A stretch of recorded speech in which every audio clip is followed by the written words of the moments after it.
ဘာသားတွေကိုစော်ဖို့လာတာပစိုးတော့မဝစ်ချင်တော့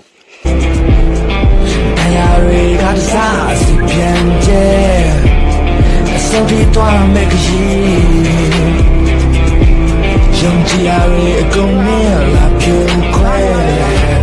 ဘာလို့အရှင်တော်လားအရှင်တန်ခဲ့တဲ့နေဆွဲများပြန်ရလို့ရနိုင်ရမယ်လုံးဝမလို့တဲ့